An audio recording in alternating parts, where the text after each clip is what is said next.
So I just finished watching the Xbox and Bethesda show for 2022, and this is my review on it. Now, keep in mind, pure warning, I'm not going to really do too many, takes of this. It's pretty much going to be one take. I'm going to go into how I felt about it, some of the titles that I really enjoyed about it. We're going to really break this down, but you guys know how it is. Before we get on to, let's just get on with the video. We got to talk about this right now.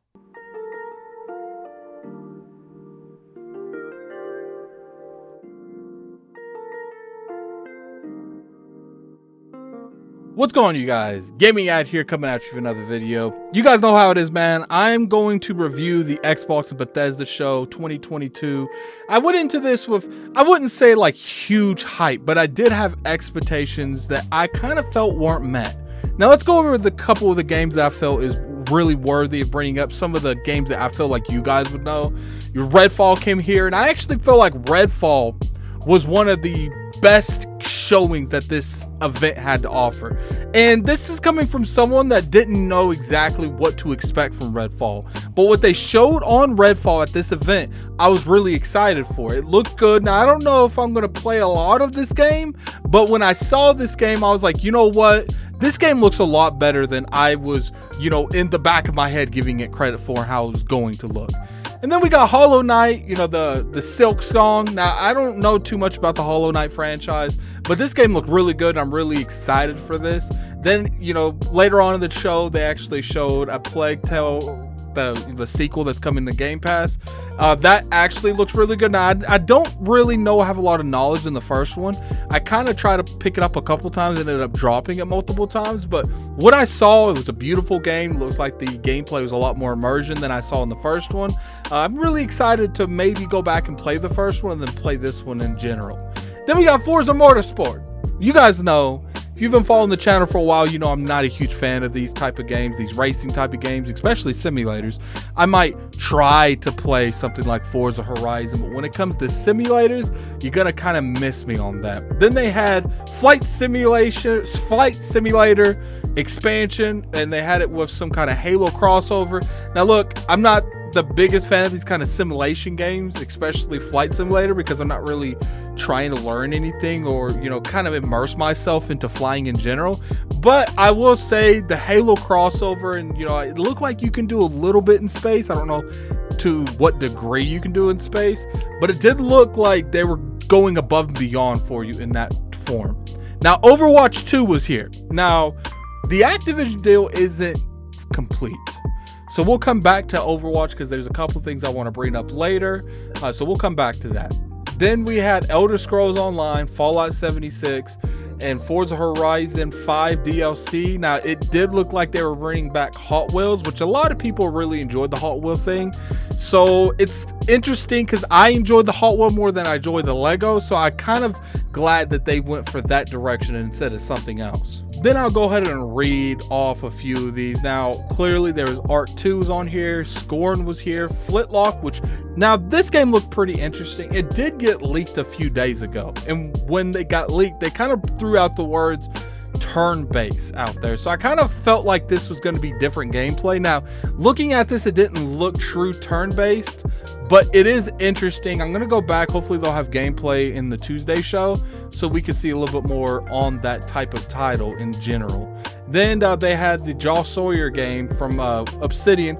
This game didn't really look like it was going to appeal to me much, but I do understand there's a lot of people that love this type of gameplay, and I feel like it's going to do well, especially since it's in Game Pass.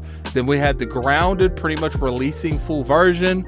We had some Shadow Legacy game come out, Diablo 4, Sea of Thieves, Raven. Then we had something from the Echo Generations team, and then we had something that kind of caught me off guard a little bit. It's called Wulong or something like that. It's kind of like looked like a Souls-like type of game that was more of a Japanese orientated. When I was doing a little research, it looked like the producer of the game is actually the same producer from Bloodborne. So if that's true, hopefully that game actually is going to look really good. Now, that is in Game Pass, and it looks like it's an exclusive to my knowledge. It might not be an exclusive, but I didn't really see anything saying it was coming from PlayStation. Then they did something that kind of caught me off guard. Now, I knew they were going to do something Japanese orientated, but I didn't know what. And if you guys remember watching my my prediction show, I predicted that they would go ahead and tackle this genre, you know, the Japanese oriented genre that a lot of people in the Xbox community love. They would tackle it with like Final Fantasy VII Remake. That wasn't here. Final Fantasy VII Remake is not here. I think we can all assume that it is not going to be here. I don't think we're ever going to have any kind of thing come out that says Final Fantasy VII is coming to the Xbox platform. I do think PlayStation has bought complete exclusivity on that title. It's kind of, you know, it sucks, but it is what it is. But the interesting thing is they did bring Persona 3, 4, and 5 to the Xbox platform. And to my knowledge, Persona 4 isn't on PlayStation either. I think it's just a PC title. Now, I don't know. They might have announced Persona 4 going to PC at that time. It might be going to PlayStation, PlayStation. So I'm really curious to see if Persona 4 goes to PlayStation. Now, Persona 5 will be on Xbox. It will be 10/21/2022.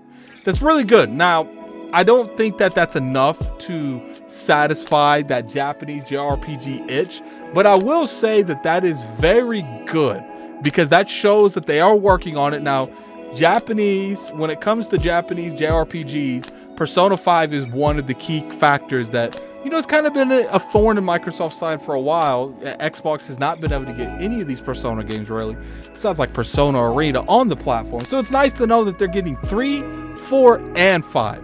And the fact that they're getting 3 and 4, which is something I didn't originally anticipate. Now look, I didn't see like a 0% chance that Persona 5 was going to be at this event, but if it was at this event, I never thought they would bring 3 and 4, especially 3, because I know 4 is on PC. So like I said, maybe they're porting it to the rest of the platforms, or maybe Microsoft has paid them to, you know, port it to Xbox faster. Maybe they're helping with the port in general.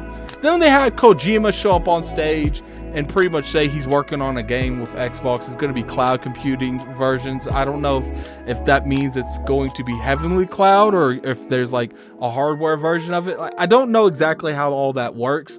I don't know if he uses so much of cloud. Does that mean he can't play the game offline? Is it going to be an online only game? A lot of question marks there that unfortunately they didn't really answer anything. Then we had Starfield, the key game, the key centerpiece to this whole conference. Now let's talk Starfield. Let's talk about this game. I think this game did look impressive. I do have my concerns. I don't know if Starfield is going to resonate to the giant orifice that they have on here. The gameplay is massive. The factions, it kind of seemed like they didn't really go too much into it in general. I will say the graphics looked a little bit underwhelming considering it's a next-gen only title. Felt like they probably should have looked a little bit better on that. But I would say besides the graphics, Starfield hasn't officially sold me on it, but it's got me intrigued. I got to see how well they do these universes. I don't know if they're self-populated or you know, where the engine itself populates these worlds, and I don't know if there's going to be a lot of activity and stuff going on these worlds. You can have a billion planets, and if there's not really so much going on all of them, you're gonna have like a Mass Effect scenario where you go on some of these planets and there's very few to none things to do on these planets, and I don't want that being the case. I want there to be stuff to do on these planets. That's why I feel like, you know, if that is the case, now I'm not saying that's not the case. Microsoft and Bethesda, especially Bethesda, have been doing RPGs long enough to where maybe they have made, you know, technology, made add-ons to the creation engine to where they can randomize missions, make, you know, very appealing side missions. But one thing that Todd Howard said on stage, he said, this game is whatever story you want this game to be. And ever since, you know, people like in Sea of Thieves, Rare has said that about Sea of Thieves. I remember Undead Labs kind of said something similar like that to State of Decay. I don't like that statement because I feel like that's an easy way of saying we're not going to really focus too much on the story. We want to focus on the sandbox of the game, the world of the game, and let you narrate your own story, which I feel like we want a story being told to us too. Like, we don't want just the world and the gun gameplay. We want the actual story to go along with that stuff. Now, I'm not going to say the gun gameplay looked anything fantastic. It did look a little weird, but I don't think it looked horrible. I think it looked what you would expect from a Bethesda software studio game. But considering this is a next-gen only game, And also you got to take into account that this is what Fallout, after Skyrim, after Fallout 3, after Oblivion, after Morrowind. You would think that this type of gun gameplay would have been drastically overhauled by now. Fallout 4 was a good step in the right direction, but Fallout 4 does have the VAT system to go about. I'm kind of curious that they have their own version of VATs in Starfield. They didn't really go into a whole lot when it comes to you know, any kind of combat, which is interesting. But I'm just curious. It's like I said, I have not been sold on Starfield yet. But what I will say is what they have shown me has got my curiosity, and I want to see more. I would say they sold me more on Redfall than they did Starfield, because I didn't expect a lot going into Starfield. And a part of me still doesn't really expect a whole lot. But what I saw on Redfall felt it was fun. I get some friends together, I'll have a good time with it. So I got to see exactly how they do that with Redfall when the actual game comes out. But Starfield, like I said, looked like a decent game. I'm going to really try to dig my claws into it. I need more information on Starfield. That's the biggest thing. I need more information. But besides that, look, let's talk about the actual presentation. I personally felt like the pacing of the show was great. I would have liked for them to have got more games that might have appealed to me. Felt like a lot of the games at this event didn't appeal to me, and that's not the showcase's issue. This showcase was not designed for me. But what I will say is I watch these type of shows for the type of games that I would want to play on these consoles, and I felt like they kind of missed the ball a little bit on that. You know, I'm sure there's a lot of people after watching these that, you know, a lot of those games appeal to you, and that's cool. I felt like a lot of them looked cool and looked interesting, but I didn't feel like any of them was like, I need to play that right now. I feel like a lot of those games are going to go on Game Pass. I might download them, play them for 15-20 minutes, and then I'm going to turn it off. I need to see more commitment in terms of their first party stuff, and I think that's the real reason that I was giving this game probably, this showcase is like a 6-7 out of 10 for me, because I went into this with the expectation that I would see a little bit more on their first party stuff. I would see some of the games that they've already announced, you know, for instance, Avowed. I really expected Avowed here. I kind of heard a couple hours before the show that Avowed wasn't going to be there, and that kind of disappointed me because I was confident that I would see Avowed there. But it is what it is. Like I said, this show was not designed for me. But as far as me being an actual person, you know, a consumer, I don't think this show did a lot to impress me. But, you know, it did a lot. And what I can honestly say is it showed that the Activision deal was important to them, because they showed Overwatch 2 here. They showed Diablo 4. They showed that, you know, most likely that deal is going through, and those games are going to have day and date Game Pass tags slapped right on them. It's interesting that they picked those games to come on that conference. Now, I did see Overwatch 2 coming out this year, which is going to be a pretty solid grab. It's just, to me, the games didn't really appeal to me a whole lot. But I hope everyone watching this, I hope all of you enjoyed it. It's just, I need to see a little bit more on the games that I'm interested in. I'm a huge, you know, turn-based person. I'm a huge RPG person. I like games like Wasteland. I like RPGs like Fallout, Skyrim. Starfield, like I said, I'm not sold on it, but I'm definitely not hating on it. I feel like that game's got potential. I just got to see more of that game. And I wanted to see Avowed. Maybe that was one of the issues that I looked at, and I was like, man, I hope Avowed comes out this year. And it doesn't look like it's going to, or next year. Might be a holiday game next year, because the way that they were doing the showcase is they were doing it in intervals of 12 months. So if you didn't get in 12 months, you're probably not going to see it till next E3, which I know we say that a lot, E3 to E3. I don't think that they didn't do anything to hurt them with this conference, but I don't think that they did anything to help them or push the needle as well.